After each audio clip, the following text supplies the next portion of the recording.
Hello! Hi అండి. అందరూ బాగున్నారా? ఈరోజు దొండకాయ పకోడీ ఫ్రై చేశానండి. ఇది నా స్టైల్‌లో చేశాను. ఎలా చేశానో చూసేద్దామా? ఫస్ట్ నేను ఒక కేజీ దొండకాయలైతే తీసుకున్నానండి. వాటిని తీసుకొని శుభ్రంగా నీటిలో కడిగి పక్కన పెట్టుకున్నానన్నమాట. ఈ దొండకాయని ఫ్రైని, ఈ పకోడీ ఫ్రై అనేది చాలా విధాలుగా చేసుకోవచ్చండి. చాలా రకాలుగా చేసుకోవచ్చు కూడా. నేనైతే నా స్టైల్‌లో చేశాను. ఒక కేజీ అయితే తీసుకున్నానండి నేను దొండకాయలు. ఎలా కట్ చేశానో చూపిస్తాను. ఇదిగో ఫస్ట్ వచ్చేసి ఇలా పొడుగ్గా కట్ చేసుకోవాలన్నమాట ఒక్కొక్క దొండకాయని. ఇలాగ సన్నగా ముక్కలు చేసుకోవాలండి. మీకొకటి చూపిస్తాను నేను ఎలా కట్ చేశానో. ఇదిగోండి ఫస్ట్ ఆ దొండకాయ తీసుకొని అటు ఇటు బుడిపులు ఉంటాయి కదా అవి తీసేసుకోండి. తర్వాత చాక్‌తో ఇట్లాగా నిలువుగా కట్ చేసుకున్నానండి. పొడవుగా ఉండాలన్నమాట. నాకొచ్చేసి ఒక దొండకాయ పీసు 2 ముక్కలు చేసుకున్న తర్వాత ఒక్కొక్క పార్టు 3 పీసెస్‌గా వచ్చినాయి నాకు.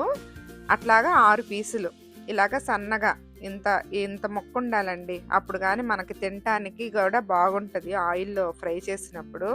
మరీ సన్నగా కట్ చేసామనుకోండి అది ఆయిల్ డీప్ ఫ్రై అయ్యాక అసలు దొండకాయ కనపడదనమాట. అందుకని చెప్పేసి కొద్దిగా లావుగా ఉండేటట్లే చూసుకోండి.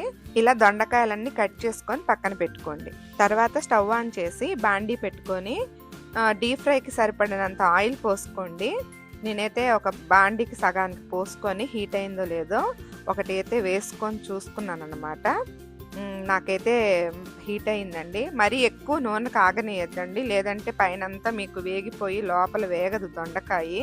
కొంచెం టైం పట్టిద్ది దొండకాయ వేగడానికి. మీడియం ఫ్లేమ్లోనే పెట్టుకొని వేయించుకోండి. హై ఫ్లేమ్లో పెట్టుకుంటే మీకు మాడిపోతాయి, లోపల అనేది తొందరగా ఉడకదనమాట లోపల దొండకాయ. అందుకని మీడియం ఫ్లేమ్లో పెట్టుకొని దొండకాయలన్నీ ఇలా వేయించుకోవాలండి. ఇదిగోండి మీకు పైన నురగ అనేది పోయింది చూసారా? నురగపోయి దొండకాయలన్నీ వేగుతా ఉన్నాయన్నమాట. మధ్య మధ్యలో అటు ఇటు కదుపుకుంటూ పైకి కిందకి అనుకుంటూ చూసుకోండి, లేదంటే మాడిపోగలవు. ఈ దొండకాయలు నేను కొంచెం కొంచెం వేయించుకున్నానండి. ఈ ఆయిల్లో డీప్ ఫ్రై చేశాను. నాకు అట్లాగా 2 సార్లకు వచ్చినాయి అనమాట. ఇది 1 కేజీ దొండకాయలు. ఇదిగో తర్వాత చూడండి, ఇదిగో ఈ కలర్కి రావాలి మనకి దొండకాయలన్నీ కూడా. అదిగో అలా కలర్ చేంజ్ అయ్యి షేడ్ మారిందనుకోండి మనకి దొండకాయ ఉడికినట్టేనమాట. ఎక్కువసేపు ఇంక ఉంచొద్దండి. మరీ ఎక్కువసేపు ఉంచితే ఇంకా అవి బాగా ఇదైపోయి మనకి తినటానికి తగలవన్నమాట. అందుకని ఇంక ఈ స్టేజ్లో ఉన్నప్పుడు తీసి పక్కన పెట్టేసుకోండి. అలానే మిగిలిపోయి ఉన్న మిగతా దొండకాయలు ఉంటాయి కదండి, అవి కూడా మళ్ళీ వేసేసుకొని ఇలానే డీప్ ఫ్రై చేసుకొని అన్నీ పక్కన పెట్టేసుకోవాలన్నమాట. ఇదిగోండి చూసారా, నేను అన్ని దొండకాయలు వేయించుకుంటే నాకు ఒక గిన్నెకి ఒక గుప్పెడున్నర వచ్చినాయండి అంతేను. కోసినప్పుడేమో మనకి చాలా కనిపించినాయి కదా, చాలా వచ్చినాయి అని. ఫ్రై చేస్తే చూసారా ఎన్ని వచ్చినాయో. సరే ఇంకా మిగతా ప్రాసెస్లోకి వెళ్ళిపోదాం. ఒక గిన్నెలో 1.5 కప్పు శనగపిండి తీసుకున్నానండి. మరి పకోడీ చేయాలంటే శనగపిండి కావాలి కదా, శనగపిండి తీసుకున్నాను. దాంట్లోనే రుచికి సరిపడా సాల్ట్ వేసుకోండి. నేనైతే 1/2 టీ స్పూన్ వేసాను. అలాగే నా దగ్గర వెల్లుల్లి కారం ఉందండి. మామూలు కారం ఎందుకులే, వెల్లుల్లి కారంతో ఇంకా బాగుంటాయని వెల్లుల్లి కారం అయితే 1.5 టేబుల్ స్పూన్ వేసాను నేనైతే. వెల్లుల్లి కారం కూడా వేసుకోండి, బాగుంటుంది. మీ దగ్గర ఉంటే వేసుకోండి, లేదా మీరు మామూలు కారమైనా వేసుకొని చేసుకోవచ్చు. అలాగే 1/2 టీ స్పూన్ అల్లం వెల్లుల్లి పేస్ట్ కూడా వేసానండి. తర్వాత 1 teaspoon garam masala powder కూడా వేసాను. ఇవన్నీ వేసుకొని కొద్దిగా నీళ్లు పోసుకుంటూ పిండి మనం పకోడీ వేసుకుంటాం చూసారా, అలాగ వచ్చేటట్లు కలుపుకోవాలండి. మరీ గట్టిగా ఉండకూడదు, అలా అని మరీ లూజ్గా ఉంటే ఇంకా పకోడీ కాస్త మనకి బూందీ టైప్లో అయిపోతుంది, సన్నగా అయిపోయి. అలా కాకుండా పకోడీ టైప్లో ఒక ముద్దలాగా చేసుకోవాలన్నమాట. ఇదిగోండి నేను మొత్తం కలుపుకున్నాక నాకు చూసారా, ఇదిగోండి ఈ జారుడు ఉందనుకోండి పకోడీకి బాగుంటుంది. ఇంకొంచెం గట్టిగా ఉన్నా పర్వాలేదు. నేనైతే ఈ క్వాంటిటీ ఈ జారుడు ఉన్నప్పుడే అలాగా ఆయిల్లో ఆ దొండకాయలు వేయించిన బాండీ ఉంటుంది కదండి, అదే ఆయిల్లో ఈ పకోడీ కూడా వేసేసి శనగపిండితో చేసుకున్నది కూడా వేసేసి పకోడీ అయితే నేను రెడీ చేసుకుంటున్నాను. ఇవి కూడా ఇంతేనండి, మీడియం ఫ్లేమ్లో పెట్టుకొని మనము అన్నీ వేయించుకోవాలి. మనకి ఎర్రగా వచ్చి లోపల ఉడకదు. హై ఫ్లేమ్లో పెట్టుకుంటే తొందరగా అయిపోవాలని మాత్రం అనుకోవద్దు. ఇది కొంచెం టైం పట్టిద్ది ఈ ఫ్రై మనకి. కొంతమంది దొండకాయల్ని కట్ చేసి శనగపిండిలో ముంచేసుకొని ఆయిల్ డీప్ ఫ్రై చేసుకొని కూడా చేసుకుంటారండి. అలా చేసుకోవచ్చు, ఇలా చేసుకోవచ్చు. నేనైతే ఫస్ట్ నుంచి ఇదే అలవాటు అండి నాకు. ఎందుకంటే పకోడీని సపరేట్గా, దొండకాయని సపరేట్గా వేయించుకొని చేసుకుంటాను నేను. ఎందుకో నాకు ఆ పకోడీలో డిప్ చేసి, ఆ పిండిలో డిప్ చేసి దొండకాయని వేమిస్తే దొండకాయ ఎందుకో లోపల ఏగనట్టు ఉంటుంది నాకు. ఇదిగోండి, నేను వేగిన తర్వాత చూపిస్తున్నా చూడండి. ఈ పకోడీ అంతా నేను ఇలాగ కట్ చేసి చిన్న చిన్న ముక్కలుగా అయితే చేసుకున్నాను నేను. చెప్పాను కదా, మీకు ఆ ప్రాసెస్లో చేసుకోవచ్చు, ఇట్లానూ చేసుకోవచ్చు. ఇది ఒకసారి ట్రై చేయండి. ఇలా పకోడీ అంతా వేయించుకొని ఇలా ముక్కలు చేసి పక్కన పెట్టుకోండి. దీంట్లోకి ఒక పొడి ప్రిపరేషన్ చేసుకోవాలి, దాన్ని కూడా చూపించేస్తాను రండి.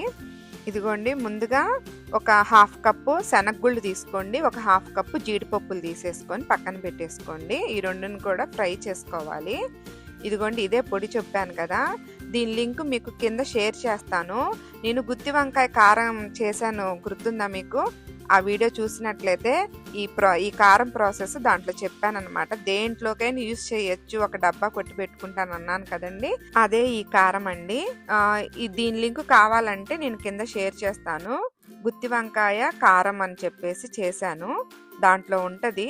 కానీ దీంట్లో నేను ఇప్పుడు ఒక ఇంగ్రీడియంట్ అయితే కలిపానండి, మీకు ముందు చూపిస్తాను ఏం కలిపానో. ఎందుకంటే అది కలిపి మనం నిల్వ చేసుకుంటే నిల్వ ఉండదు అనమాట, మీకు ఆల్రెడీ తెలిసిపోయి ఉంటుంది. అదేనండి కొబ్బరి.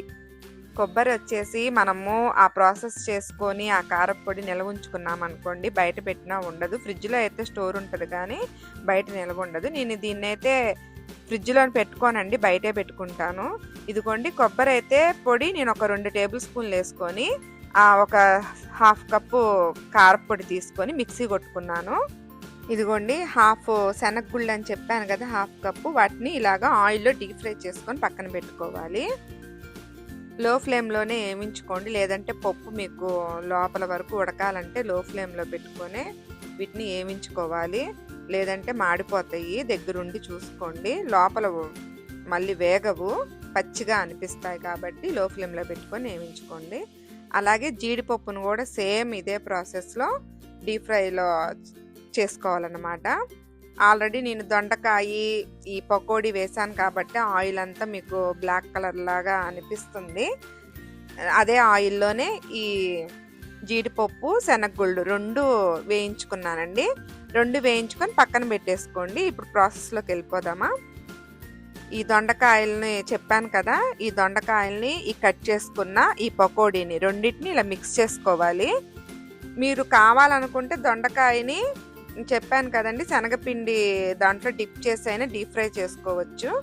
ఇలా కూడా ప్రాసెస్ చేసుకోవచ్చు, 2 విధాలుగా చేసుకోవచ్చు. నేనైతే ఇలా చేసుకున్నాను రెండిటికి. మీరు అనుకోవచ్చు ఉప్పు కారం సరిపోతుందో లేదో, అసలు దొండకాయలు ఏం వేయలేదుగా అంటే, నేను తర్వాత దీనికి ఒక పోపు పెడతానండి, అందుకని చెప్పేసి ఏం కలపలేదు. ఇదిగోండి, వేయించుకున్న శనగగుళ్ళు కూడా ఒక 1/2 కప్పు వేసేసుకోండి.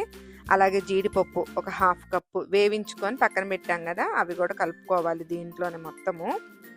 మీకు ముందుగా కావాలనుకుంటే కొద్దిగా సాల్ట్ వేసుకొని ఇప్పుడైనా యాడ్ చేసుకోవచ్చండి, కానీ సరిపోయిందో లేదో ఒకసారి చూసుకొని కలుపుకోండి మీరు.